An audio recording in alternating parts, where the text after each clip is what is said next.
Hi hello. നമ്മൾ പലപ്പോഴും ശ്രദ്ധിക്കാതെ പോകുന്ന എന്നാൽ ഒരുപാട് ആരോഗ്യ ഗുണങ്ങളുള്ള നമ്മുടെ വീട്ടുപറമ്പിലെ നാടൻ കൊടുത്തില കണ്ടിട്ടുണ്ടോ? ഇന്ന് നമ്മൾ തയ്യാറാക്കാൻ പോകുന്നത് വളരെ സ്വാദിഷ്ടവും ഔഷധ ഗുണവുമുള്ളതുമായ കൊടുത്ത ഇലവറവ് അല്ലെങ്കിൽ തോരനാണ്. അതിനുവേണ്ടി കൊടുത്തയുടെ ചെടികൾ നമ്മൾ പറിച്ചെടുക്കുക.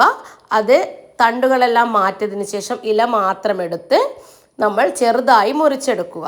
അതിനുശേഷം മഞ്ഞൾ, ഉപ്പ്, മുളക്, കുറച്ച് തേങ്ങ ഇവ ചേർത്ത് നല്ലപോലെ കുഴച്ചെടുത്തതിന് ശേഷം കടുപൊട്ടിച്ച് നമ്മൾ കുഴച്ച വറവ് അതിലേക്ക് ഇടുക. എന്നിട്ട് നല്ലപോലെ ഇളക്കിയെടുത്ത് വേവിച്ചെടുക്കുക.